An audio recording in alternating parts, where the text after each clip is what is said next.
الرحمن الرحیم ولا تكونوا كالذين تفرقوا واختلفوا من بعد ما جاءهم البينات واولئك لهم عذاب عظيم صدق الله العظيم رب اشرح لي صدري ويسر لي امري واحلل عقدة من لساني يفقهوا قولي اللهم الهمنا رشدنا واعذنا من شرور انفسنا اللهم ارنا الحق حقا وارزقنا اتباعه وارنا الباطل باطلا وارزقنا اجتنابه آمین یا رب العالمین۔ اگر آپ غور کریں تو یہ جو رکوع ہم نے آغاز کیا تھا آیت نمبر 102 سے، تو وہاں جو ہے وہ اللہ تبارک و تعالیٰ نے بلکہ آیت نمبر 103 میں آ کر پھر یہ بات کہی تھی کہ وَاعْتَصِمُوا بِحَبْلِ اللَّهِ جَمِيعًا وَلَا تَفَرَّقُوا۔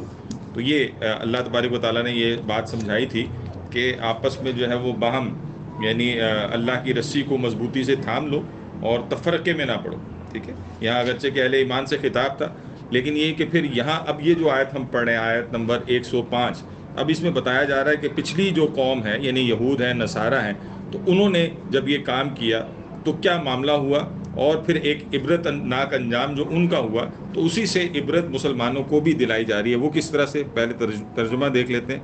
فرمایا وَلَا تَكُونُوا كَالَّذِينَ تَفَرَّقُوا، اور ان لوگوں کی طرح نہ ہو جانا جنہوں نے جو تفرقے میں پڑ گئے، جو متفرق ہو گئے، واختلفوا، اور باہم انہوں نے اختلاف جو ہے وہ پھر کرنے لگے، من بعد ما جاءہم البینات، بعد اس کے کہ ان کے پاس جو ہے واضح حکم جو ہے وہ بینات، واضح احکامات جو ہے وہ آ گئے۔ وَأُولَٰئِكَ لَهُمْ عَذَابٌ عَظِيمٌ، اور ان کے لیے پھر جو ہے وہ بہت بڑا جو ہے وہ عذاب۔ تو یہ ظاہر ہے کہ جب پچھلی قوموں کو اللہ تعالیٰ نے یہاں ریفر کیا ہے تو سمجھایا مسلمانوں کو جا رہا ہے نا، کیونکہ پیچھے جو آیات کا ریفرنس اگر آپ دیکھیں تو یا ایھا الذین آمنوا سے بات ہو رہی ہے۔ یہ سارا خطاب جتنا بھی آگے چل رہا ہے یہ اہل ایمان کے ساتھ چل رہا ہے۔ تو اہل ایمان کو کہا جا رہا ہے کہ ان جیسے نہ ہو جانا، یہود و نصارے جیسا نہ ہو جانا، کہ جن کا جرم تھا، یعنی یہاں تمہیں کہا جا رہا ہے کہ اللہ کی رسی کو مضبوطی سے تھام لو، وَاعْتَصِمُوا بِحَبْلِ اللَّهِ جَمِيعًا وَلَا تَفَرَّقُوا، اور ان کا کیا تھا، کالذین تفرقوا واختلفوا، یعنی ان کا معاملہ یہ ہوا کہ وہ جو ہے، دیکھیے بڑا یہ ایک ترتیب سے چیز کو سمجھیں، یعنی اللہ کی رسی کو جو ہے سب سے پہلے تو یہ چھوڑا انہوں نے۔ ظاہر ہے ان کو بھی جو ہے وہ اللہ تعالیٰ نے اپنے کلام سے نوازا تھا، تورات تھی، انجیل تھی، زبور تھی، یہ سارے اللہ تعالیٰ کے احکامات تھے، اللہ تعالیٰ کی جو شریعت تھی جو کہ اللہ تعالیٰ نے ان کو فراہم کی، اللہ تعالیٰ کی حکمتیں تھی جو اللہ تعالیٰ نے ان تک منتقل کی، یہ وہ اللہ کی رسی تھی جس کو انہوں نے تھامنا تھا۔ لیکن یہ کہ انہوں نے کیا یہ کہ باہم اختلاف میں اور تفرقے میں پڑے، اور پھر کیا یعنی اور یہ ہوا کس طرح سے کہ وہ جو تھے وہ اللہ کی کتاب سے روگردانی کی، اللہ کے احکامات سے روگردانی کی، اور پھر جس کے ہاتھ میں جو رسی تھی اس نے اس کو حبل اللہ سمجھ لیا۔ وہ ہم پیچھے پڑھ کر آئے ہیں نا، یہود اور نصارہ کے متعلق کہ دونوں ہی اپنے آپ کو ہدایت پر گردانتے تھے نا، تو دونوں نے اپنے اپنے آپ کو جو ہے وہ یعنی جو اپنی تھنکنگ تھی یا اپنی گمراہی تھی اس کو حبل اللہ سمجھ لیا۔ اب جب ایسا ہوگا تو اس کا کیا نتیجہ ہے؟ اس کا لازمی نتیجہ ہے باہمی اختلافات، اور جب یہ باہمی اختلافات ایک انسان میں پیدا ہو جاتے ہیں تو پھر اصلاح جو ہے وہ ناممکن ہی ہو جاتی ہے تقریباً۔ تو آج ہمیں یہ کہا جا رہا ہے کہ اللہ کی رسی کو مضبوطی سے تھام لو اور باہم تفرقے میں نہ پڑو، جیسے کہ ان لوگوں نے وہ تفرقہ کیا، جیسے کہ انہوں نے اپنے اپنے ورژنز حبل اللہ کے بنا لیے، تم نہ بنانا، تم قرآن اور سنت کی جو تعلیمات ہیں ان کو نہ بدلنا، ٹھیک ہے۔ اب ظاہر ہے ٹیکسٹ تو نہیں بدلا جا سکتا، وہ تو جرت نہیں کوئی کر سکتا، وہ تو اللہ کی حفاظت میں سارا کچھ ہے۔ ہاں ہم نے اس کے مفاہیم بدل لیے، اس میں اپنے یعنی من مرضی کی چیزوں کو لے لیا، اور جو ہمارے خلاف تھیں اس کو نکال دیا۔ نصاب میں جہاد کی آیات بری لگتی ہیں تو اس کو نکال دینا چاہیے بھائی، اس سے لوگوں کے اندر ایک نیگیٹیوٹی پیدا ہوتی ہے، ایسی سوچیں پیدا ہو جاتی ہیں نا انسان۔ تو ایسی حرکتیں ہم نے بہت ساری جگہوں پہ کی۔ جی اور اب اس کا پھر نتیجہ کیا ہوتا ہے؟ یعنی یہ تو ایک نتیجہ تو جو ہے وہ دنیا کا ہے، اور اس کو آج ہم اپنی آنکھوں سے دیکھتے ہیں، یعنی یہ وہ چیزیں نہیں ہیں جس کو آپ دیکھ نہیں سکتے، جس کو آپ ایکسپیرینس نہیں کر سکتے۔ جب یہ ہوتا ہے، آج ہم نے مسلکوں کے اندر جو ہے وہ چیزوں کو بانٹ کر باہمی وہ دست و گریباں ایسا ہوئے کہ قرآن اور سنت کی اصل تعلیمات سے ہم دور ہو گئے۔ دیکھیں مسلکی لیول کی جتنی جو چیزیں ہیں نا وہ بہت تھوڑی سی ہیں، اصل شے کچھ اور ہے. یہ ہم کئی دفعہ یہ بات کر چکے ہیں کہ قرآن حکیم کا اکثر و بیشتر حصہ شریعت کے ان احکامات کے اوپر مشتمل نہیں ہے، بلکہ اکثر و بیشتر حصہ جو ہے وہ اس ایمانیات، ان نظریات کے اوپر مشتمل ہے کہ جس کے تحت جو ہے وہ چیزیں درست رہتی ہیں. لیکن ظاہر ہے کہ جب ہم نے اصل کو جو ہے وہ بھلا دیا، ایمان کو جو ہے پیچھے چھوڑ دیا، اور صرف جو ہے وہ اسلام کے لیول پہ آپ سمجھیں کہ فقہ کی ہی مباحث کے اندر پڑھ کے، یعنی اس کے اندر جو ہے، اور جبکہ وہ نظام بھی قائم نہیں ہے جس کے تحت وہ قانون ہو سکے، تو پھر اب یہ ساری چیزیں جو ہے اس کا نتیجہ یہ نکلا کہ دنیا کے اندر بھی جو ہے وہ آپ دیکھیں کہ وہ بالکل جو ہے باہم تفرقہ بازی اور اختلافات. اور دنیا میں پھر نتیجہ تو یہ ہوگا کہ دنیا میں یہ والی صورتحال، اور آخرت میں بھی بچت نہیں ہے. وَأُولَٰئِكَ لَهُمْ عَذَابٌ عَظِيمٌ. اور یہی وہ لوگ ہیں کہ جن کے لیے جو ہے وہ آخرت میں پھر جو ہے بہت بڑا عذاب ہے، اللہ تعالیٰ فرما رہے ہیں. یعنی آج جو ہے وہ اللہ کی روشن کتاب، رسول اللہ صلی اللہ علیہ وسلم کی روشن سنہ ہمارے درمیان میں موجود ہے، اور اب اس کے ہوتے ہوئے اگر جو ہے وہ ہم یہ کام کر رہے ہیں تو یہ بڑی خطرناک بات ہے. اس میں چند حدیث بھی نوٹ کر لیجئے. ایک حدیث جو، اور یہ دونوں ہی ترمذی کی نے نقل کی ہے، ایک حدیث ہے جس کو حضرت ابو ہریرہ رضی اللہ تعالیٰ نے جو ہے وہ بیان فرماتے ہیں کہ رسول اللہ صلی اللہ علیہ وسلم نے فرمایا کہ یہود جو تھے نا وہ 71 یا 72، 71 یا 72 فرقوں میں جدا جدا ہو گئے، اور یہی معاملہ نصارہ کا بھی ہوا. اور فرمایا رسول اللہ صلی اللہ علیہ وسلم نے کہ میری امت بھی 73 فرقوں میں جدا جدا ہو جائے گی. یعنی ہم ون سٹیپ اہیڈ ہیں اس طرح سے دیکھا جائے. ٹھیک. ایک دوسری حدیث ہے جس میں پھر مزید وضاحت ہوئی ہے اس چیز کی. وہ کیسے؟ وہ بھی ترمذی کی حدیث ہے جس میں آپ صلی اللہ علیہ وسلم نے فرمایا کہ یہ سب جو ہے وہ آگ میں جائیں گے مگر ایک. کیا مطلب؟ یعنی وہ جو پچھلی حدیث میں بتایا نا کہ 72 جو فرقے ہیں وہ جہنمی ہیں، رسول اللہ نے فرمایا اس حدیث میں، مگر ایک، وہ جو ایک 73واں ہے وہ ہے کہ جو ہدایت پہ ہے. لیکن اب یہ سوال پیدا ہوتا ہے کہ وہ 73واں کون سا ہے؟ اس کا جواب پھر رسول اللہ اسی حدیث میں دیتے ہیں کہ آپ صلی اللہ علیہ وسلم نے فرمایا کہ یعنی پوچھنے پر آپ صلی اللہ علیہ وسلم نے اس کو بتایا کہ ما انا علیہ و اصحابی، یعنی یہ وہ جو ایک بچت جس کی ہونی ہے نا وہ ایک ہے ما انا علیہ و اصحابی، کہ جس طریقے پر میں اور میرے اصحاب ہیں. یہ مائک بند کر لیجئے جی.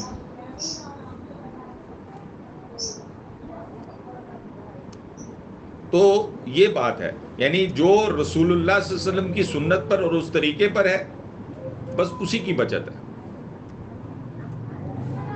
اور صحابہ کرام کے طریقوں کو فالو کر رہا ہے. دیکھیں صحابہ کرام کا طریقہ کیوں؟ کیونکہ وہ رضی اللہ عنہم و رضوا عنہ کے سٹیٹس پر ہے نا. یہ بند کیجئے جی، ایک آوازیں آ رہی ہیں.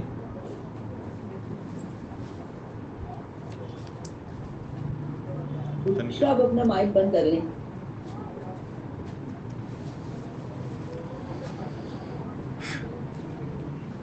تو آج ہمیں یہ جاننا ہوگا کہ اگر ہم نے قرآن اور سنت کو پس پشت ڈال کر اس طرح کے باہمی اختلافات اور ایسے معاملات میں کہ بعض اوقات ہم دیکھتے ہیں، ہمیں محسوس ہو جاتا ہے، ہمارے دل گواہی دے دیتے ہیں کہ یہ بات جو ہے وہ قرآن میں آئی ہے، یہ بات جو ہے وہ حدیث میں آئی ہے، یہ بات سنت سے واضح ہے، لیکن ہم اس کو اختیار کیوں نہیں کرتے کہ جی یہ تو بریلویوں کا عقیدہ ہے، یہ تو اہل حدیثوں نے کہا ہے، یہ تو جی دیوبندیوں نے کہا ہے، اور میں یہ ہوں یا یہ ہوں یا یہ ہوں. تو یاد رکھیے کہ رسول اللہ صلی اللہ علیہ وسلم نہ تو اہل حدیث تھے اور نہ ہی صحابہ کرام اہل حدیث تھے، نہ رسول اللہ صلی اللہ علیہ وسلم بریلوی تھے اور نہ ہی صحابہ کرام کا معاملہ یہ تھا، اور نہ ہی جو ہے وہ کسی دوسرے دیوبندی کی ریفرنس.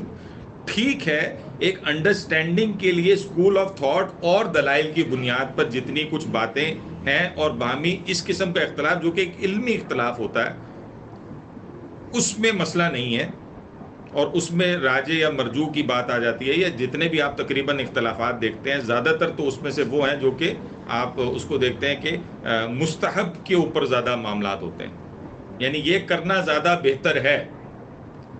یہ کم باتیں آپ کو نظر آئیں گی کہ جس میں اتنے بڑے اختلافات پائے جاتے ہیں اور طرح کے. لیکن یہ کہ پھر بہرحال اپنے جو ہے وہ یعنی ساری چیزوں کو آنکھوں کانوں کو کھلا رکھنا چاہیے کہ اگر ایسی چیزیں ہو رہی ہیں تو ہمارا جو تعلق جو ہے وہ قرآن کی آیات کو سامنے رکھتے ہوئے پھر ان چیزوں سے نہیں ہونا چاہیے، چاہے ہم پہ کوئی لیبل لگتا ہو، ٹھپا لگتا ہو. بات یہ نہیں ہے، بات یہ ہے کہ ہم یہی ہے ما انا علیہ و اصحابی کے تحت جو ہے وہ چلیں گے تو پھر معاملات درست رہیں گے. کلیئر ہے جی؟ یوم تبیض وجوہ و تسود وجوہ، اور جس دن بعض چہرے جو ہیں وہ سفید ہوں گے، چمک رہے ہوں گے، روشن ہوں گے. و تسود وجوہ، اور بعض جو ہوں گے وہ سیاہ ہوں گے، یعنی گویا پھٹکار پڑ رہی ہے، مستجب لعنت ہیں جو ان کے اوپر معاملہ ہوا ہوا. گویا دوسرے الفاظ میں ہم کہتے ہیں جن کا رنگ اڑا ہوا ہوگا. یعنی پہلے والے وہ ہیں کہ جو حشاش بشاش ہوں گے، جنہوں نے اپنی زندگی جو ہے وہ اللہ اور اس کے رسول کے اور صحابہ کرام کے طریقے پر گزاری ہے، اور اب وہ وہاں پر خوش ہیں کہ اب جو رزلٹ آئے گا تو ہمیں بہترین گویا اس کا جو ہے وہ معاملہ آگے پیش آنے والا.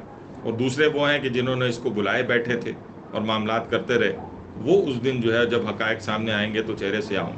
فرمایا فَأَمَّا الَّذِينَ اسْوَدَّتْ وُجُوهُهُمْ، پس جن لوگوں کے جو ہے وہ سیاہ ہوئے ان کے چہرے، گویا ان سے کیا کہا جائے گا؟ اکفرتم بعد ایمانکم، کیا تم نے کفر کیا بعد اپنے ایمان کے؟ فذوقوا العذاب بما کنتم تکفرون، تو پس جو ہے وہ پھر چکھو عذاب، یعنی عذاب کا مزہ چکھو، بما کنتم تکفرون، بسبب اس کفر کے جو تم کرتے تھے. ٹھیک ہے، وہ جو تم کفر کیا کرتے تھے اب اس کا مزہ جو ہے وہ چکھو. بھٹوی صاحب جو ہے وہ کہتے ہیں تفسیر قرآن کریم میں کہ بظاہر اس سے محسوس یہ ہوتا ہے کہ وہ لوگ، کیونکہ یہاں پر اور بات ہو رہی ہے اکفرتم بعد ایمانکم کی، یعنی ایمان لانے کے بعد کفر کی، تو یہ وہ جو حالت ہوتی ہے اس کو عام طور پر ہم کس سے تعبیر کرتے ہیں؟ مرتد، یعنی جو مرتد ہوتے ہیں وہ ہوتے ہیں نا اس طرح کے. لیکن در حقیقت اس میں جو ہے وہ یہ کہہ رہے ہیں کہ سارے کے سارے کافر شامل ہیں. اس کی ایک وجہ بیان کرتے ہیں. اس کی وجہ یہ ہے جو قرآن سے بھی ثابت ہوتی ہے اور حدیث سے بھی ثابت ہوتی ہے، سنت سے بھی ثابت ہوتی ہے. کیسے؟ دیکھیں، بائی ڈیفالٹ جو پوزیشن ہے نا دنیا میں ایک انسان کے آنے کی، وہ کون سی پوزیشن ہے؟ وہ کفر کی پوزیشن ہے، وہ مرتد کی پوزیشن ہے، وہ ایمان کی پوزیشن ہے. جی جی جی، یہ جو حدیث میں ہمیں ملتا ہے نا کہ تمام انسان جو ہے وہ اپنی فطرت پر بطور یعنی اسلام کے طور پر ہی پیدا ہوتے ہیں، اور بعد میں ان کے والدین ہیں جو ان کو مجوسی بنا دیتے ہیں اور نصرانی بنا دیتے ہیں، یہودی بنا دیتے ہیں. یعنی وہ جو ماحول ہے یہاں والدین سے مراد ظاہر ابتدان تو ظاہر ہے والدین ہی کی گود میں یہ سارا کام ہوگا نا، تو یہ ظاہر ہے وہ ماحول ہے کہ جس کے اندر یہ سارا کچھ ہوا ہے. تو اصلاً تو وہ مسلمان ہی پیدا ہوئے، پھر وہ کفر کیا انہوں نے. ٹھیک ہے. ایک دوسری جو چیز ہے جس کو قرآن بیان کرتا ہے اور ہم جا کر پڑھیں گے سورہ اعراف میں، وہ یہ کہ رب کی پہچان ہر انسان کو بخوبی حاصل ہے. اور یہ وہ جو عہد الست ہے نا، الست بربکم قالوا بلا شہدنا، وہ جو الفاظ آتے ہیں، تو یہ جو ہے وہ تمام ارواح انسانی نے گویا اپنے رب کی اس پہچان کو تسلیم کیا ہوا ہے. اس اعتبار سے دیکھا جائے تو ایمان بھی ان ارواح کو حاصل ہے جس کے ذریعے سے وہ دنیا میں، یعنی فطرتاً بھی اور روح بھی جو ایک انسان کے اندر موجود ہے، وہ اس اقرار کے ساتھ پیدا ہوئی ہے. صرف یہ جسم ہے جب کہ اس کو عطا ہوا ہے، تو اس کے بعد کی اب اس مارکہ روح و بدن کے اندر کی سچویشن ہے کہ جس نے اس کو لے جا کر جو ہے وہ کھڑا کر دیا ہے کہ اکفرتم بعد ایمانکم کے اعتبار سے جو بات یہاں پر آ رہی ہے. کلیئر ہو گیا جی؟ لہٰذا پھر وہ یہ کہتے ہیں کہ اس میں سبھی مراد ہو جائیں گے، یعنی اصلی کافر بھی اس میں مراد ہے، مرتدین بھی اس کے اندر شامل ہیں، منافقین بھی اس کے اندر شامل ہیں، اور اہل بدعت بھی اس کے اندر شامل ہیں. کیونکہ یہ سب کے سب وہ گمراہ لوگ ہیں کہ کوئی کم تو کوئی زیادہ، کہ جو انہی فتنوں کے اندر جو ہے جا کر پڑیں، یعنی جن کے منہ پر تو اسلام ہے لیکن در حقیقت دل کے اندر جو ہے وہ یعنی عقیدہ بالکل اس کے برخلاف ہے، ان کی بات ہو رہی. تو پھر ان کا کیا انجام ہے؟ فذوقوا العذاب بما کنتم تکفرون. تو یہ جو تم نے کفر کیا اب اس کا جو ہے تم مزہ چکھو. آخرت کا جو انجام ہے وہ یہاں پر واضح کیا جا رہا ہے. وَأَمَّا الَّذِينَ ابْيَضَّتْ وُجُوهُهُمْ، اور رہے وہ لوگ کہ جن کے جو ہے وہ چہرے سفید ہوں گے، روشن ہوں گے، ففی رحمت اللہ، وہ اللہ کی رحمت میں ہوں گے. اللہ کی رحمت ان کو گھیرے ہوئے ہوگی، حاصل ہوگی. اور یہ بہت بڑی بات ہے. اور یہ جو کہا نا کہ ہم فیہا خالدون، اور وہ اس میں ہمیشہ ہمیش رہیں گے، یہی وہ شے ہے کہ جس کے سبب سے جنت کی کے اندر ہمیشگی کے تحت وہ اللہ کی رحمت کے سائے تلے جو ہے وہاں پر موجود ہوں گے.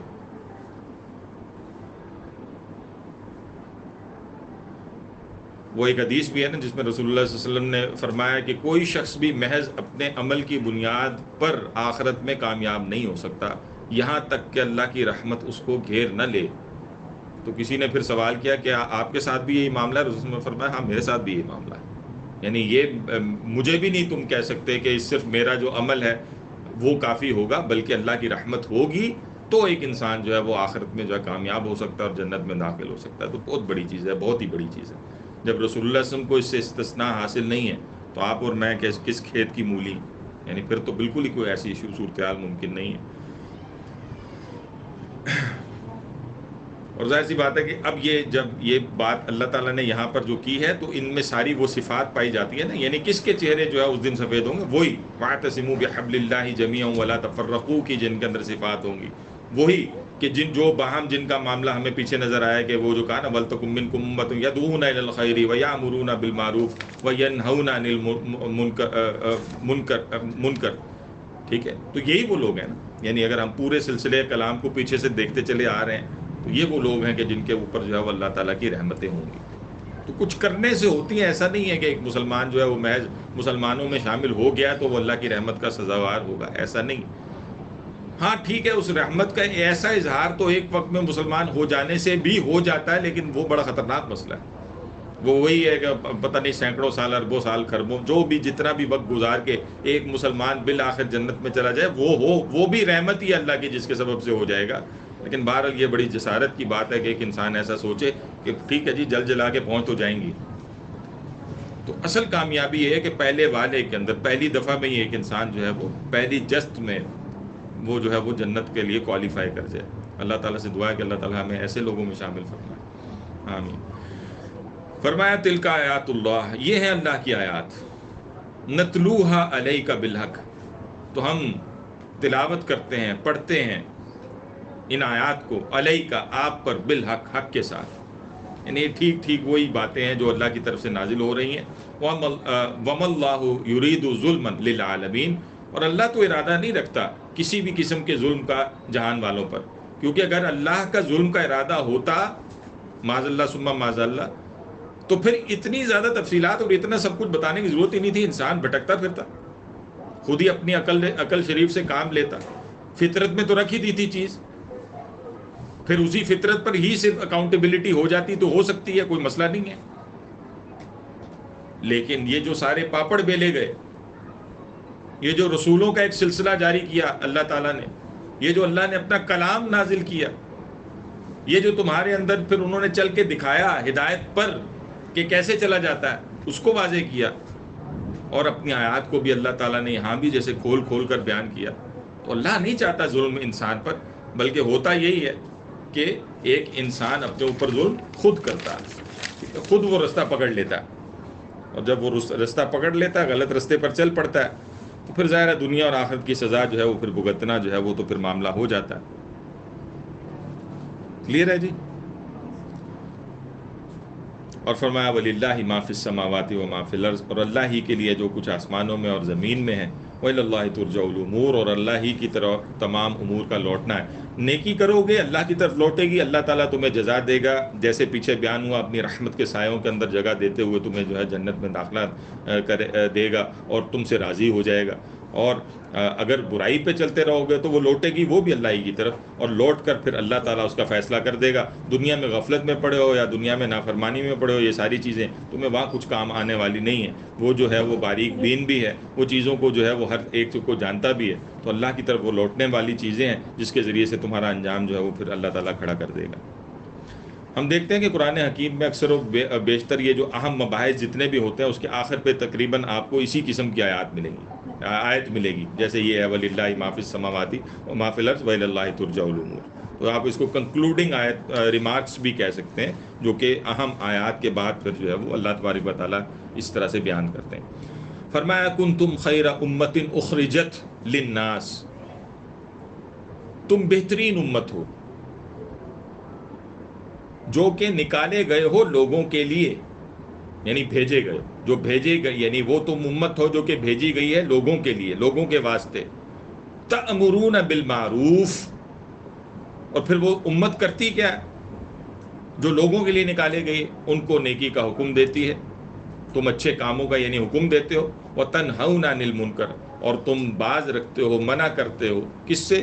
برے کاموں سے، منکرات سے۔ وَتُؤْمِنُونَ بِاللَّهِ، اور اللہ پر ایمان لاتے ہو۔ وَلَوْ آمَنَ أَهْلُ الْكِتَابِ، اور اگر یہ اہل کتاب ایمان لے آتے، لَكَانَ خَيْرًا لَهُمْ، تو یہ ان کے حق میں بہتر تھا۔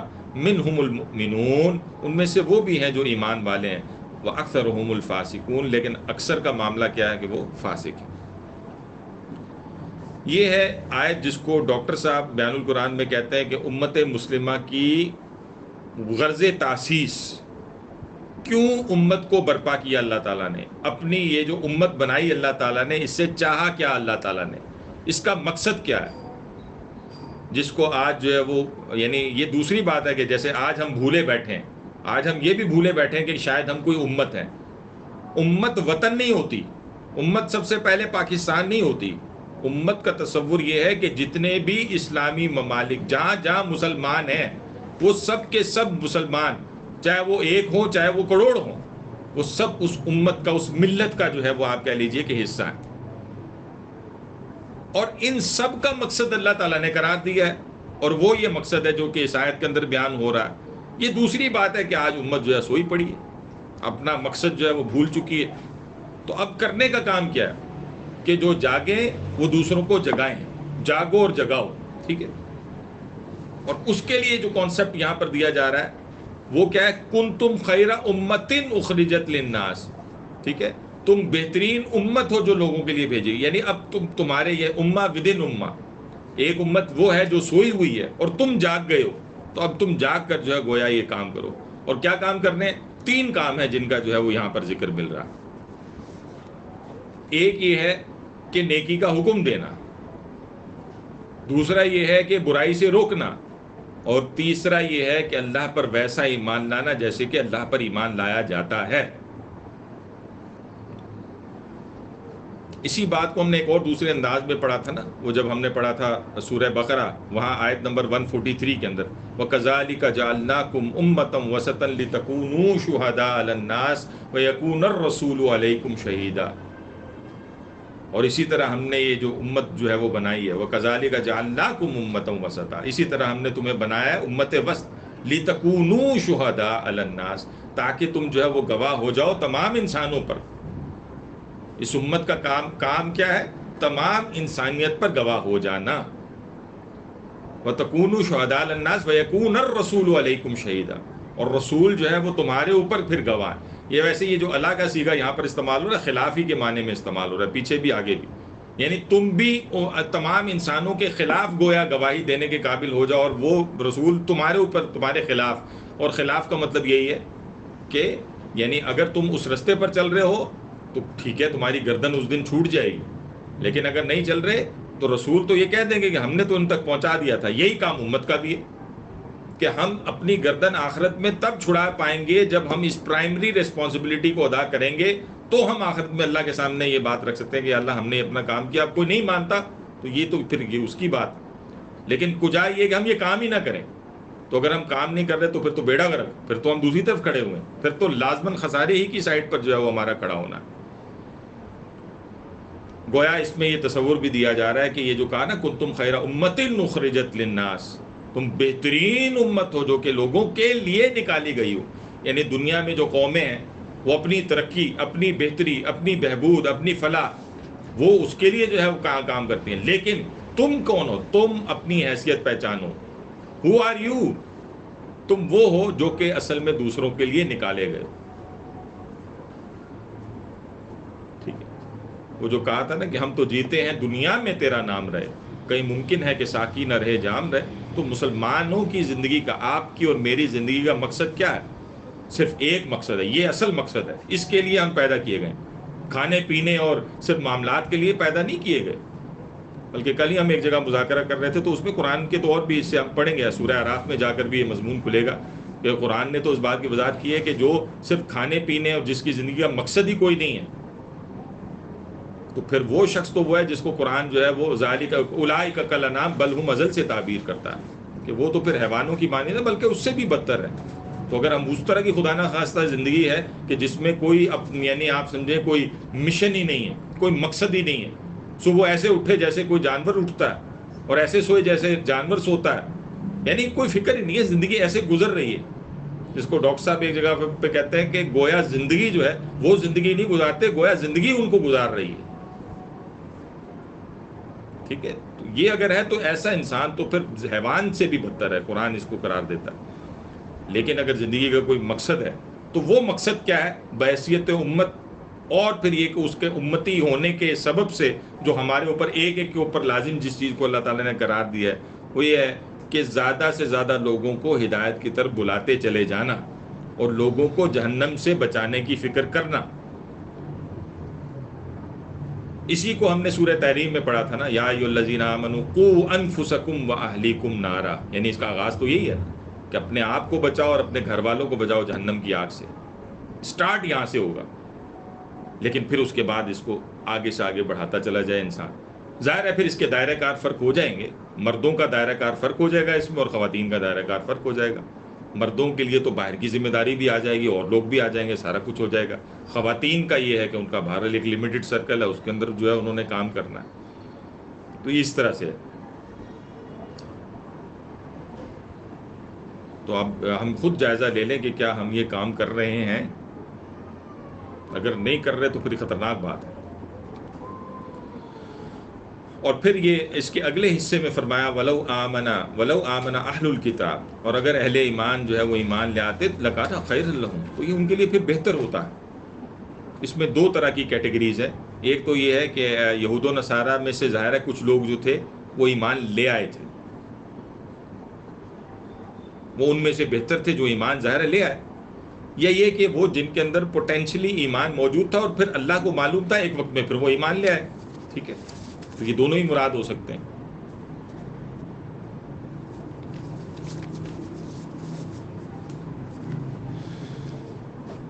منہم المؤمنون، تو ان میں سے کچھ وہ بھی ہیں جو ایمان لے آئے، واکثرهم الفاسقون، لیکن اکثریت کا معاملہ تو بہرحال یہی رہا کہ وہ ایمان نہیں لائے، فاسق ہی رہے.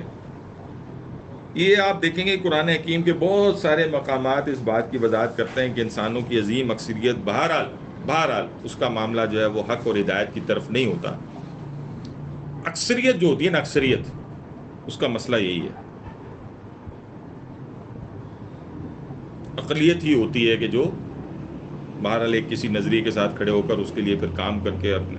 تو اللہ تعالیٰ ہمیں وہ بلکہ ایک کوئی تھے بھی نا جنہوں نے کہا یا اللہ تو ہمیں مجھے جو ہے نا مجھے قلیل لوگوں میں شامل فرما. تو پوچھا غالباً حضرت عمر نے پوچھا تھا، کسی نے پوچھا کہ یہ کیسی دعا مانگ رہے ہو، تو انہوں نے بتایا کہ بھائی قلیل سے مراد یہی ہے کہ ظاہر ہے کہ کم ہی لوگ ہوتے ہیں جو اللہ اور اس کے رسول کی تعلیمات پر عمل کرنے والے. زیادہ تو دیکھیں دنیا کے اندر جو ہے وہ فسق اور فجور اور یہی ساری چیزیں جو ہیں وہ چل رہی ہوتی ہیں. فرمایا لن یضروکم الا اذن،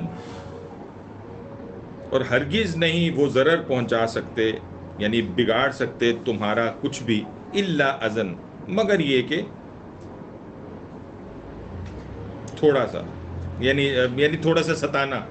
اذن جو ہے نا، اذن یہ اس میں یہ جو تنوین آئی ہوئی ہے نا، یہ دو زبر جو ہے تنوین، یہ اس کو کہا ہے تقلیل اور تحقیر کے لیے، یہ یعنی نکرہ ہے نا، تو اس لیے اس کا ترجمہ جو ہے نا وہ آپ اگر یہ کہیں کہ اس کا مطلب معمولی تکلیف بھی جو ہے وہ تمہیں نہیں پہنچا سکتے. یہ کن کی بات ہو رہی ہے؟ یہ یہود کی بات ہو رہی ہے.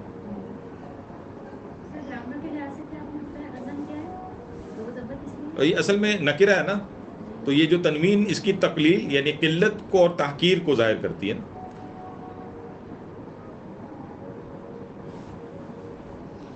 لہذا اس کا مطلب جو لیتے ہیں مفسرین وہ یہی لیتے ہیں کہ مطلب یہ لوگ جو ہے نا صرف تمہیں جو ہے وہ زبانی بہتان تراشی اور سازشیں بس اتنا کچھ کر سکتے ہیں، اس سے آگے ان کی ہمت نہیں ہے کہ مسلمانوں سے آگے ڈائریکٹ لڑیں، یہود و نصارہ میں پھر کچھ خیر ہے، پیچھے بھی ہم پڑھ کر آئے تھے، آگے بھی دیکھیں گے، لیکن یہود کا تو پرٹیکولر معاملہ یہی ہے نا۔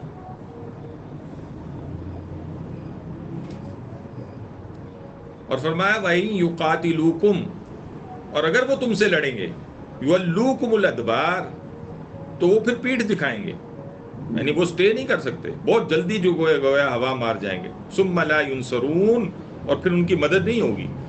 اصل میں یہ دیکھیں، یہ ہے وہ پیشن گوئیاں جو اس دور میں بھی قرآن کی حقانیت کو واضح کرتی ہیں، اور تا قیام قیامت اس حقانیت کا تعلق آج سے بھی آ جائے گا۔ وہ کیسے؟ اس دور کے حوالے سے دیکھا جائے تو ابھی جب جو ہے سورہ آل عمران نازل ہو رہی ہے تو آگے چل کر جو ہے وہ ہمیں نظر آتا ہے کہ یعنی جو ہے وہ یہود کے وہ جو قبائل سارے ہیں ان کے ساتھ تو یہی معاملہ ہوا ہے نا، یعنی وہاں یہود کے جو تینوں قبیلے تھے، ہم نے سیرت میں تفصیل کے ساتھ پڑھا تھا، بنو قریظہ ہے، بنو نذیر ہے اور بنو قینقاع ہے، وہ کر کیا سکے تھے مسلمانوں کے خلاف؟ جیسے یہاں پر بھی جو بات کی ہے زبانی بہتان تراشی سازشیں یہی کی نا انہوں نے، اور کیا کر سکے وہ؟ مسلمانوں کا کیا بگاڑ؟ یہود کیا بگاڑ سکے؟ کچھ بھی نہیں بگاڑ سکے۔ سب سے پہلی اٹیمپٹ اور کوشش کس نے کی تھی؟ بنو قینقاع نے کی تھی، کچھ بھی نہیں کر سکے۔ چند دنوں کے بعد ہی سرنڈر کر گئے نا، چند دنوں ہی کے اندر بالکل سرنڈر، جیسے اس آیت کے اندر بتایا گیا یہی ہوا، پھر چند ہی دنوں کے اندر سرنڈر کر گئے، یہاں تک کہ پھر جلا وطن کر دیے گئے۔ پھر کہیں کسی کو خیال آیا، بنو نذیر کو کسی نے پمپ کیا، منافقین نہیں کیا تھا وہ، ہم یاد ہوگا آپ کو، عبداللہ ابن ابی نے ساری کھپ ڈالی اور بنو نذیر کھڑے ہو گئے، اور انہوں نے جو ہے وہ پھر معاملہ کرنے کی کوشش کی، وہ بھی ڈسپلیس کیے گئے۔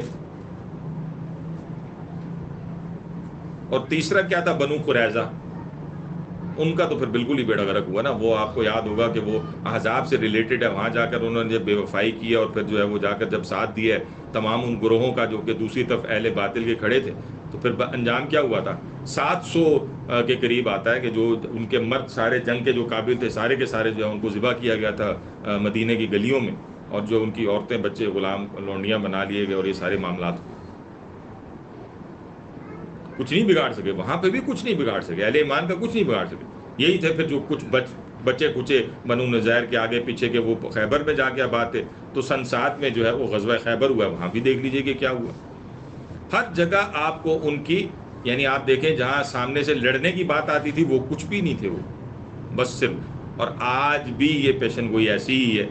آج آپ کو لگتا ہے بظاہر ایسا کہ فلسطین میں مسلمانوں پر ظلم تو بہت ہو رہا ہے، یعنی بظاہر لگتے سے مراد میں یہ نہیں لے رہا کہ ہو نہیں رہا، ہو تو رہا ہے نا، ہمیں نظر تو یہی آ رہا ہے سارا کچھ ہو رہا ہے، لیکن یہ یاد رکھیے کہ یہ اسرائیل جو ہے، یہ جو ہے وہ اصل میں تو یہ خود ڈائریکٹ تو کچھ بھی نہیں کر رہا، یہ تو سارا جو ہے وہ یورپ جو ہے وہ پیچھے جو ہے وہ بیٹھا ہوا ہے، اور سارا جو ہے وہ آپ کہہ لیجئے کہ فرنگ ہے، وہ جس کو علامہ اقبال نے کہا تھا نا کہ کیا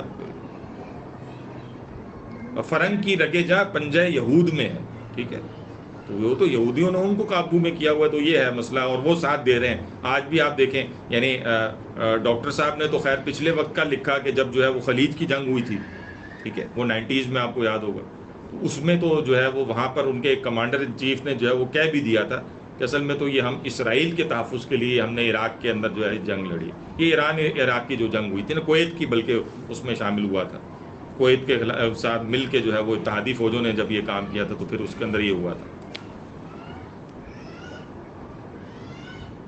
اصل میں اس کی تفصیلات ہم پیچھے بھی کسی حد تک دیکھ چکے، کیونکہ تھوڑے سے فرق کے ساتھ آیت نمبر 61 ہے سورہ بقرہ کی، وہاں پر بھی جو ہے وہ یہ باتیں آئی تھیں۔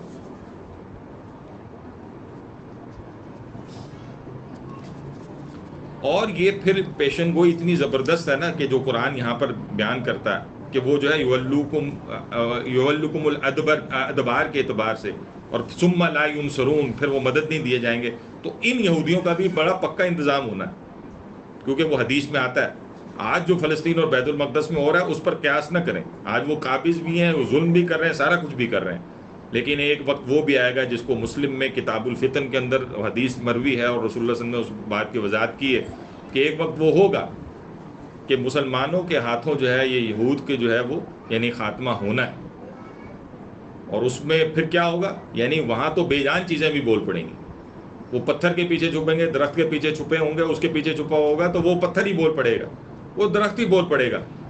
وہ گویا مسلمانوں کو بلا کر کہے گا کہ اے مسلم، یہ میرے پیچھے جو ہے نا یہودی چھپا ہوا ہے، اس کو قتل کر دو. ٹھیک ہے، تو ان کو پناہ کہیں نہیں ملنی. تو آج ٹھیک ہے، وہ مسلمانوں کی آزمائش کے لیے سارا کچھ چل رہا ہے، اہل ایمان کی، یا وہی جو ہے وہ یعنی دنیا کی انسانوں کی آزمائش کے لیے چل رہا ہے کہ تم کس طرف کھڑے ہوتے ہو اور کیا کرتے ہو. لیکن یہ کہ یہ اللہ کی جلائی بھی وہ بھٹی ہے کہ جس کے ذریعے سے ظاہر ہے پتہ چلتا ہے کہ کون اہل حق میں اور کون جو ہے وہ اہل باطل میں ہے. اس لیے ہے یہ ساری آزمائش ہے، لیکن اس کا انجام بہرحال یہ ہے کہ جو ہمارے سامنے رہنا چاہیے. فرمایا ضربت علیہم الذلہ، تھوپ دی گئی ان پر، چسپاں کر دی گئی ان کے اوپر ذلت. اینما ثقفوا، کہ جہاں کہیں بھی جو ہے وہ پائے جائیں، الا بحبل من اللہ، سوائے اس کے کہ اللہ کے عہد میں آ جائیں، وحبل من الناس، اور لوگوں کے عہد میں آ جائیں، وباءوا بغضب من اللہ. اچھا پہلے تو اس حصے کو دیکھ لیں. یعنی اگر یہ لوگ جو کہیں پہ آپ کو ان کی بچت بھی نظر آ رہی ہے نا، تو اس کے کچھ بس اسباب ہیں ظاہری. ان پر پہلی تو بات یہ کہ ان کی وہ جو اللہ تعالیٰ نے ضربت علیہم الذلۃ والمسکنہ، یہ الفاظ تھے جو کہ سورہ بقرہ کے تھے، اور یہاں پر ہے ضربت علیہم الذلہ. وہ جو ذلت جو ہے وہ ان کے اوپر تھوپی گئی، اور جہاں کہیں بھی وہ پائے یعنی اب اس کی کچھ ایکسیپشن جو بتائی گئی ہیں. ایک ایکسیپشن تو یہ ہے کہ وہ یعنی اس میں وہ بچ جائیں گے جنہوں نے اللہ کی رسی کو تھام لیا. کیا مطلب؟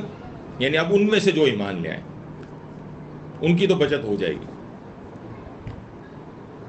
ان کا معاملہ تو یہ. وحبل من الناس، یا یہ کہ لوگوں کے عہد میں آ جائیں. ٹھیک ہے نا، کسی نے کسی یہودی کو پناہ دے دی ہے، کسی نے کسی عیسائی کو پناہ دے دی ہے، تو اب وقتی طور پر تو ارینجمنٹ ہو جائے گا. یا آج آپ جیسے دیکھ لیں کہ عیسائیوں کے بل بوتے پر چلیں، ایک پناہی واسا معاملہ سمجھ لیں کہ وہ بچ رہے ہیں جو کچھ بھی ہو رہا ہے. اکیلے تو اسرائیل کچھ بھی نہیں ہے جی. یعنی اگر یہ جو ہے یہ طاقتیں پیچھے ہٹ جائیں تو اسرائیل کچھ بھی نہیں ہے. کیا کچھ بھی نہیں کر سکتے وہ. یعنی کبھی آپ کو تھوڑے تھوڑے سے کلپس بھی دیکھنے کا اتفاق ہو تو آپ حیران ہی ہو جائیں گے نا. مطلب پورے کیل کانٹے سے لیس ہیں وہ دوسری طرف، اور ادھر جو ہے وہ فلسطینی بچہ جب وہ پتھر ہی مار رہا ہے تو وہ بھاگے جا رہے ہیں آگے آگے. ٹھیک ہے، یہ صورتحال. اور فرمایا وباءوا بغضب من اللہ. ٹھیک ہے، یعنی یا تو وہ اسلام قبول کر لیں تو بچ جائیں گے، یا پھر یہ کہ وقتی ایسی کوئی ارینجمنٹ ہوئی ہے تب ان کا معاملہ جو ہے وہ یہ نظر آتا ہے. وباءوا بغضب من اللہ، اور وہ لوٹے اللہ کے غضب کے ساتھ. وضربت علیہم المسکنہ، اور یہ الفاظ پھر یہاں پر آ گئے ہیں کہ ان کے اوپر پھر مسکنت، محتاجی جو ہے وہ تھوپ دی گئی ہے. ذالک بانہم کانوا یکفرون، یہ اس لیے تھا، یعنی یہ ایسا نہیں تھا کہ پہلے دن ہی اللہ تعالیٰ نے ان کے لیے ایسا کوئی معاملہ رکھ دیا تھا، بلکہ حقیقت حال یہ ہے کہ وہ جو انہوں نے اللہ کی آیات کا کفر کیا، انکار کیا. اب یاد رکھیے کہ یہودیوں نے اللہ کی آیات کا وہ کفر نہیں کیا کہ انہوں نے اللہ کی آیات کو مانا نہیں تھا، جیسے کہ آج ہم نے مانا نہیں ہے. یعنی ہم بھی مانتے ہیں نا کہ اللہ کا کلام ہے. قرآن کے متعلق ہم یہ تو نہیں کہتے نا کہ اللہ کا کلام نہیں ہے. اسی طرح سے ان کا جرم یہ تو نہیں تھا نا کہ وہ تورات کو اللہ کا کلام نہیں مانتے تھے. یہ جرم تو نہیں تھا نا. ان کا جرم تو یہی تھا نا کہ وہ جو اللہ تعالیٰ نے ان آیات میں ان کے سامنے جو حقائق رکھے تھے ان کو ماننے سے انکار کر دیا. انہی آیات کے اندر موجود تھا نا کہ رسول اللہ صلی اللہ علیہ وسلم جو ہے وہ انہوں نے آگے آنا ہے، رسول ماننے سے انکار کیا. انہی کے سلسلے میں ان کے اندر یہ وضاحت موجود تھی نا کہ انبیاء اور رسول کا سلسلہ چلتا ہے. اس چلنے میں حضرت عیسیٰ علیہ السلام بھی آئے تھے، ان کا بھی جو ہے وہ انکار کیا. یہ جب انکار ہوتا ہے تو بالفعل انکار آپ کو زیادہ نظر آئے گا. عقیدے کے اعتبار سے بھی نظر آئے گا، بالفعل بھی نظر آئے گا. تو مسلمانوں آج ہمیں بھی اپنی فکر کرنے کی ضرورت ہے بہرحال اس حوالے سے. دوسرا جرم کیا تھا؟ یعنی آج بھی ہم دیکھیں نا، یہ نہیں، یہ جو اللہ کی آیات کا کفر صرف یہ تو نہیں ہے کہ آپ جو ہے وہ کہیں کہ میں اس آیت کو نہیں مانتا، بلکہ یہ آیت لکھی ہو، یہاں لکھا ہو اللہ تعالیٰ اور اس کے رسول کی جنگ کا اعلان ہے. جو شخص جو ہے وہ سود کے اندر پڑتا ہے پیچھے پڑ کر آئے، اور جو احکامات اللہ تعالیٰ نے نازل کیے ہیں ان کی خلاف ورزی آپ جو ہے ڈنکے کی چوٹ پر کرتے ہوں تو یہ یکفرون بآیات اللہ ہی ہے اور اس کے سوا کچھ نہیں. یہ جو زبان ہے نا قرآن کی، یہ وہ مفتی کے فتوے کی وہ والی زبان نہیں ہے کہ جس کے تحت آج ہم یہ کہہ رہے ہیں کہ ہم ان لوگوں کو تکفیر نہیں کر رہے. ہم اس کو ذہن میں رکھیں. یعنی یہ جو بات میں یہاں آپ کے سامنے کہہ رہا ہوں، اس سے مراد یہ نہیں ہے کہ آپ کسی حکمران کو یا کسی شخص کو متعین کر کے اس کے کفر کا جو ہے وہ اعلان کریں. تکفیر نہیں ہے یہ، بلکہ اس آئینے میں ہمیں اپنے آپ کو دیکھنے کی ضرورت ہے کہ آخرت میں ہم کدھر کھڑے ہو جائیں گے اگر ہم نے اپنا رویہ درست نہیں کیا. اور تکفیر کسی کی کرنا ہمارا کام بھی نہیں ہے، حقیقت بات بھی یہی ہے. وہ تو پھر کوئی مفتی کرے جس کے پاس علم ہے اور وہ کرے تو کرے. یہ عام آپ میرا کام نہیں ہے کہ ہم اس طرح سے لوگوں کے اوپر لیبلز جو ہے وہ چسپا کرتے پھریں. ہاں ان آیات میں بہرحال ہمیں اپنے آپ کو بھی دیکھنا ہے اور خارج میں بھی دیکھنا ہے تاکہ خارج کی سازشوں سے بچ سکیں اور خود اپنے ایمان کی حفاظت کر سکیں. لیکن یہ اگر رویہ ہے تو یہ ہے کفر جو ہے وہ اللہ کی آیات کا، وہ ایسے بھی ہوا کرتا ہے. اور دوسرا جو ہے ان کا جرم کیا تھا، وَيَقْتُلُونَ الْأَنْبِيَاءَ بِغَيْرِ حق، اور وہ قتل کرتے ہیں انبیاء کو ناحق. تو آج بھی اگر ہم جو ہے وہ ان کے ان وارثین کو، علماء جو ہے وہ ظاہر ہے رسول نے فرمایا کہ انبیاء کے وارثین ہیں، سارے نہیں بلکہ ان میں سے بھی بل اکثرهم الفاسقون کے جہاں الفاظ عوام کے لیے آئے ہیں وہاں یعنی بالکل ان لوگوں کے اوپر بھی چسپا ہو جائیں گے جو علماء سو ہیں، یعنی جو اصل میں رکاوٹ بن گئے ہیں کہ جن کے پاس اپرچونٹیز تھیں کہ وہ اللہ کے دین کو وضاحت کے ساتھ بیان کرتے کہ یہ اللہ کا دین ہے، انہوں نے کمپرومائز کیا، انہوں نے لے جا کر بات کو کچھ اور سے کچھ بنا دیا.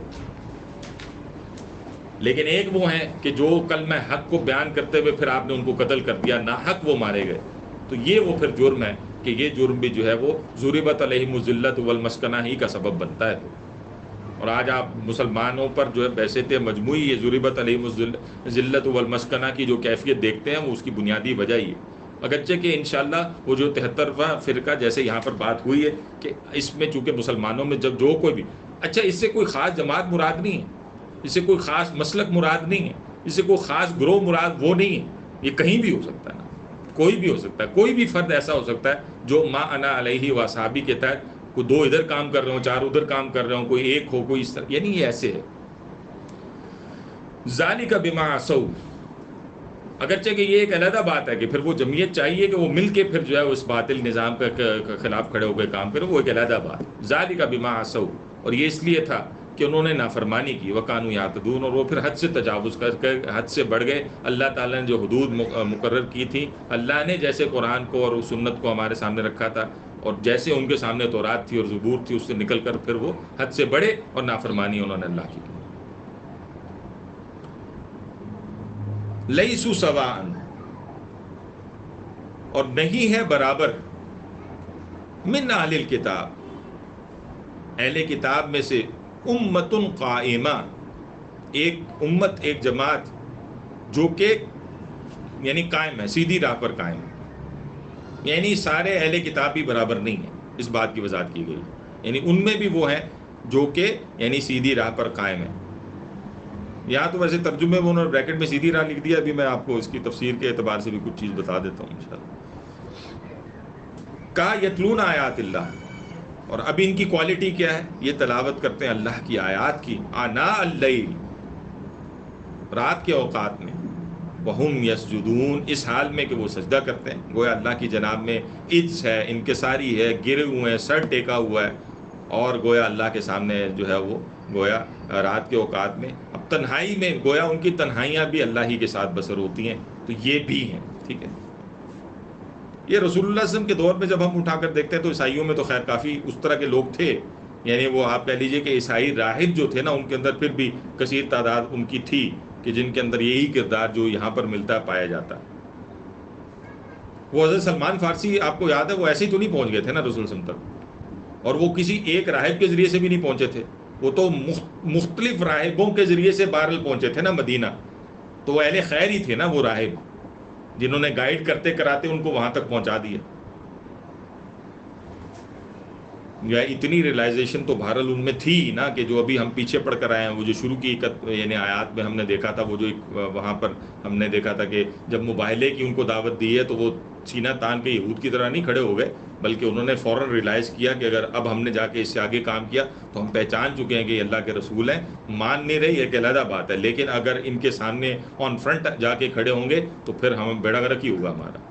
یہ بہرحال خیر کے اس درجے کے پہلو، اور اس سے آگے بڑھ کر جیسے ان آیات میں تو اس سے آگے کی باتیں ہو رہی ہیں. انہی میں پھر آپ کو یاد ہوگا ورقہ بن نوفل. تو ورقہ بن نوفل کیا تھے؟ یعنی عبرانی زبان انہوں نے سیکھی ہوئی تھی، تورات کو جو ہے وہ اچھی طرح جاننے والے پڑھنے والے ہی تھے نا، اور انہوں نے رسول اللہ کو پہچانا تھا۔ انہی میں راہبوں میں وہ بحیرہ راہب بھی آپ کو یاد ہوگا، جب رسول تجارت کی غرض سے جو ہے وہ ابو طالب لے کر نکلے، تو پھر اس میں جو ہے وہ بحیرہ راہب نے تو پہچان ہی لیا تھا۔ تو یہ ساری کی ساری چیزیں جو ہے وہ گویا یعنی یہ لوگ شامل، لیکن یہود بہرحال بہت قلیلی تعداد کے اندر تھے، وہ تو گنتی کے چند نام ملتے ہیں۔ بلکہ اس حوالے سے ایک روایت جس کو حضرت ابن عباس رضی اللہ تعالیٰ جو کہتے ہیں کہ یہ آیت نمبر 113 اور 114 جو ہے، اس حوالے سے کہتے ہیں ابن عباس رضی اللہ تعالیٰ عنہ کہ یہ چند لوگ ہیں، جیسے کہ عبداللہ بن سلام ہیں، ثعلبہ بن سعید ہیں، یہ سا سے ہے، سا عین لام باہا، ثعلبہ بن سعید، اور اسی طرح سے اسید بن سعید،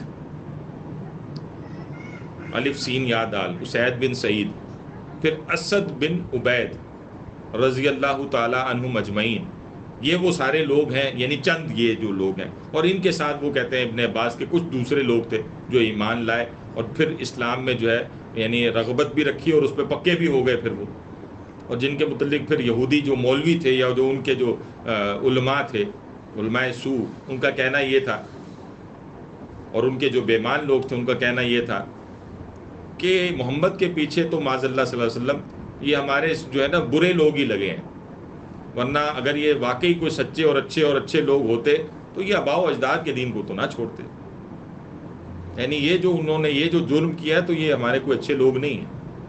اس پر ابن عباس کہتے ہیں کہ یہ آیات جو ہے وہ نازل ہوئی ہیں، آیت نمبر 113 اور 114۔ یہ مضمون پھر جو ہے وہ انہی یعنی صفات کے ساتھ اچھے لوگوں کا ذکر قرآن حکیم میں ان میں سے ادھر بھی ملتا ہے، سورہ آل عمران میں آگے چل کر پڑھیں گے، آیت نمبر 199 میں بھی ملے گا، سورہ بنی اسرائیل 107 سے 109 میں بھی ملے گا، اور سورہ بقرہ جب ہم پڑھ کر آئے ہیں تو وہاں پر بھی جو ہے وہ ہم نے اس کو دیکھا تھا 121 کے اندر۔ اب وہ رہ گئی بات اس آیت کے اندر کہ یہ جو کہا نا کہ اہل کتاب میں سب برابر نہیں اللہ تعالیٰ کہتے ہیں، بلکہ ان میں سے وہ بھی ہیں کہ جو قائمن امتن قائمتن کے جو الفاظ یہاں پر آتے ہیں، تو یہاں پر جو قائمہ کا جو لفظ ہے نا، یہ اس کا مفہوم مستقیمہ بھی ہو سکتا ہے، مستقیمہ یعنی جو رسول اللہ صلی اللہ علیہ وسلم کے فرما بردار ہیں اور ان کی شریعت پر قائم ہے، یعنی جو ایمان لے آئے رسول اللہ، یہ جتنے پیچھے نام لیے گئے ظاہر ہے ان کا معاملہ ایسے ہی تھا، لیکن پھر ظاہر ہے صفت کیا ان کی کہ وہ اللہ کی آیات کو جو ہے اس کی تلاوت بھی کرتے ہیں، اور رات کے اوقات میں اور سجدے میں بھی رہتے ہیں۔ اچھا یہ بڑی اہم بات ہے جی، یہ آج ہم سے ہو نہیں پاتا، اللہ تعالیٰ ہمیں توفیق دے، اور جس سے ہو پاتا ہے اللہ تعالیٰ اس کو مزید توفیق دے کہ راتوں کو نا اللہ کے حضور کھڑے ہونا، مطلب دیکھیں رسول اللہ صلی اللہ علیہ وسلم نے بھی جب اس دعوت کا آغاز کیا تھا، سارے معاملات کیے تھے، تو یعنی یہ رسول اللہ صلی اللہ علیہ وسلم نے اسی سے آغاز کیا تھا، رات کو اللہ کے حضور کھڑے ہونا۔ تو اپنے کچھ اوقات ایسے ہونے چاہیے جس میں بندہ جو ہے وہ اپنے بیوی بچوں، گھر والوں، رشتہ داروں، ماں باپ، ہر ایک سے کٹ کر صرف ایک اللہ سے تعلق کے لیے کچھ وقت ہونا چاہیے، لازمی ہونا چاہیے، اور اس میں بہترین وقت وہ رات کا وقت ہے کہ ٹھیک ہے جب سب آرام کر رہے ہیں، اچھی بات تو یہ ہے کہ آپ ان کو بھی اٹھائیں کہ وہ یہ کام کریں، لیکن یہ کہ اگر وہ نہیں بھی ہے تو آپ تو کم از کم ہر ایک بندے کا کام ہونا چاہیے، کوشش کرے۔ ویسے تو رسول کیا کرتے تھے، رسول جو ہے وہ اپنی ازواج کو بھی اٹھایا کرتے تھے، پانی کے چھینٹے تک بھی مار دیتے تھے، حضرت عائشہ رضی اللہ تعالیٰ عنہ کے حوالے سے بات آتی ہے، تو یہ چیزیں کی جائے، لیکن یہ کہ یہ بڑی اہم صفت ہے اللہ تعالیٰ کے ساتھ جڑنے کے لیے، اللہ تعالیٰ ہمیں اس کی توفیق عطا فرمائے، آمین۔ فرمائے یؤمنون باللہ والیوم الآخر، اور وہ ایمان رکھتے ہیں اللہ پر اور یوم آخرت پر، ویأمرون بالمعروف، دیکھیں بار بار تکرار آ رہی ہے، یہ کوئی تیسری دفعہ یہاں پر آپ دیکھیں، امت کا غرض تاسیس میں یہ بات آئی تھی، پیچھے ہم نے پڑھا تھا کہ یہ وہ لوگ ہیں کہ جو امر بالمعروف کرتے ہیں، نہی عن المنکر کرتے ہیں، تیسری دفعہ پھر یہاں پر آ رہا ہے کہ یؤمنون باللہ والیوم، ان کے بھی جو اچھے تھے، اب یہاں پر گویا یہود پر طنز بھی ہو رہا ہے، وہ جو یہودی کہتے ہیں نا یہ تو ہمارے اچھے لوگ نہیں ہیں، تو اللہ تعالیٰ کہہ رہے ہیں یہ صفات ہے ان میں یہ اچھی نہیں ہوتی کیا، کہ وہ اللہ پر ایمان لاتے ہیں، وہ یوم آخرت پر ایمان لاتے ہیں، نیکی کا حکم دیتے ہیں، وَيَنْهُونَ عَنِ الْمُنْكَرِ، اور برائی سے جو ہے وہ روکتے ہیں، منع کرتے ہیں، وَيُسَارِعُونَ فِي الْخَيْرَاتِ، اور نیکی کے کاموں میں گویا دوڑتے ہیں، سرعت جلدی کرتے ہیں۔ جلدی سے یہ وہ والی مراد نہ لیں جس طرح کہ رسول اللہ صلی اللہ علیہ وسلم میں ایک حدیث ہے نا جس میں آپ صلی اللہ علیہ وسلم نے منع فرمایا کہ جماعت جب کھڑی ہو جائے تو پھر بھاگ کر نہ پہنچو، وقار کے ساتھ جاؤ، اور وہاں جو ہے وہ گویا مطلب جتنی تمہیں ملتی ہے پھر نماز وہاں پہ پڑھو. مفہوم یہ ہے کہ پہلے نکلنا چاہیے تھا نا, لیکن اب نکلے ہو, لیٹ ہو رہے, تو بس وقار کے ساتھ چلتے ہوئے وہاں پر جاؤ. یہ والی صورت سے مراد یہ نہیں ہے. صورت سے مراد یہ ہے کہ گویا نیکی کے حریص رہنا, اور اس کے لیے بندہ جو ہے وہ ہر وقت کوشش کرتے رہنا, اور ایک دوسرے سے آگے نکلنے کی کوشش اور فکر کرتے رہنا.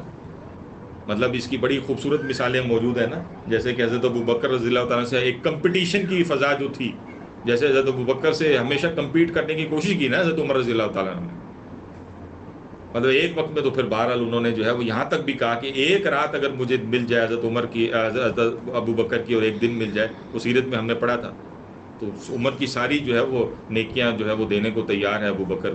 اور پھر یہ کتنی کوشش کرتے رہے, یہاں تک کہ آپ دیکھیں تبوک میں انہوں نے سوچا کہ اب تو میرے سے اب آج تو نہیں آگے نکلیں گے, گھر کا آدھا لے آئے تھے وہ حضرت عمر, تو پتہ چلا کہ حضرت ابوبکر نے تو پورا ہی دے دیا اللہ اور اس کے رسول کے لیے. تو یہ نیکی کے کاموں میں گویا صورت سے مراد یہ ہے کہ گویا ہر وقت یعنی ایک انسان سوچتا رہے کہ نیکی کا کوئی موقع اس کے ہاتھ سے نہ جائے.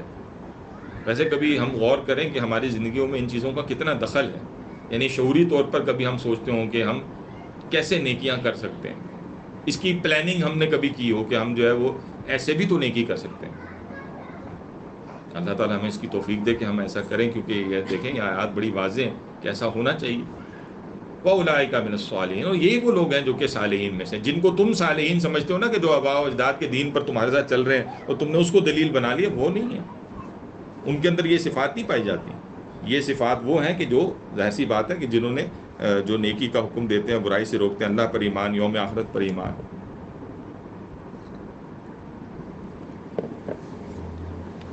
گویا آپ کسی بھی اینگل سے اٹھا کر دیکھیں تو یہاں پر آپ کو بار بار ایک چیز کی تکرار مل رہی ہے کہ ایک ہے ایمان, ایمان باللہ ہے, ایمان بالآخرت کی بات ہو رہی ہے اور بات ہو رہی ہے, لیکن ایک ہے اس کا عملی اظہار, اور وہ عملی اظہار ہے جس کو آپ دعوت دین کہہ سکتے ہیں, جس کو آپ تبلیغ دین کہہ سکتے ہیں, جس کو آپ امر بالمعروف نہی عن المنکر کہہ سکتے ہیں, جس کو آپ جو ہے شہادت علی الناس کہہ سکتے ہیں. یہ ساری اصطلاحات ہیں جو قرآن نے جو ہے مختلف طریقوں سے اور حدیث نے مختلف طریقوں سے ایک ہی مفہوم کے لیے جو ہے اختیار کیے ہیں. وما یفعلوا من خیر, اور جو کوئی بھی پھر وہ خیر کریں گے, فلن یکفروہ, تو ہرگز اس کی ناقدری جو ہے وہ نہیں ہوگی. ٹھیک ہے, اللہ تعالیٰ جو ہے وہ ضائع کرنے والے عمل نہیں ہے کسی کا. جو کوئی بھی جو ہے وہ پھر ایسی روش اختیار کرے گا تو اللہ تعالیٰ جو ہے اس کو جو ہے وہ یعنی ہرگز اس کی ناقدری نہیں کرے گا. اللہ علیم بالمتقین, اور اللہ تعالیٰ تو خوب جانتا ہے پرہیزگاروں کو, اس سے بہتر کون جو ہے وہ جانے گا اس چیز کو. اور اس حوالے سے آپ دیکھیں کہ ایک حدیث نوٹ کر لیجئے کہ جس میں جو ہے وہ رسول اللہ صلی اللہ علیہ وسلم نے جو ہے وہ فرمایا ہے کہ دوہرا اجر جو ہے اس کی ضمانت دی ہے. یعنی جو بھی خیر کا عمل کرا, اب یہ تو وہ بھی ہے نا کہ جنہوں نے پچھلے بھی جو رسولوں کو قبول کیا اور اب آگے بھی تسلیم کر لیا, جو ابھی ہم نے نام دیکھے بھی کچھ ابن عباس کی اس روایت کے مطابق. تو رسول نے فرمایا کہ 3 طرح کے لوگ ہیں, 3 اشخاص وہ ہیں کہ جن کے لیے دوہرا اجر ہے. ایک اہل کتاب میں سے وہ ہے کہ جو پچھلے نبی پر, یعنی جو اس کے دور کا نبی تھا اس پر بھی ایمان لایا, اور آنے والے نبی پر بھی جو ہے وہ اس پر ایمان لایا. ٹھیک ہے. اسی حدیث میں دوسرا پھر وہ بتایا کہ وہ غلام جو کسی کی ملکیت میں, ظاہر غلام کا مالک اب اللہ کے علاوہ دنیا میں بھی ایک ہے, تو دونوں کے حقوق کا جس نے خیال رکھا, اللہ کے حق کا بھی خیال رکھا اور اس مالک کے حق کا بھی خیال رکھا, تو اس کے لیے دوہرا اجر ہے. اور تیسرا جو بتایا کہ جس کے پاس لونڈی تھی اور اس نے اس کو بہترین ادب سکھایا, گویا اس کی تربیت کی, اور پھر ایک وقت میں اس کو آزاد کر کے اس سے نکاح کر لیا, تو یہ شخص بھی وہ ہے کہ جس کے لیے دوہرا اجر ہے. یہ بخاری کے اندر کتاب العلم کے اندر جو ہے یہ روایت ہمارے سامنے آتی ہے.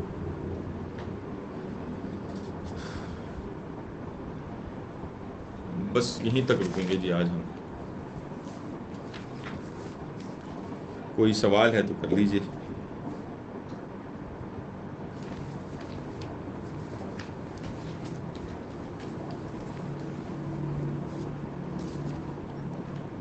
نہیں کچھ جی, آن لائن کسی کا سوال ہے؟ اگر آن لائن کسی کا سوال ہے تو کر لیں.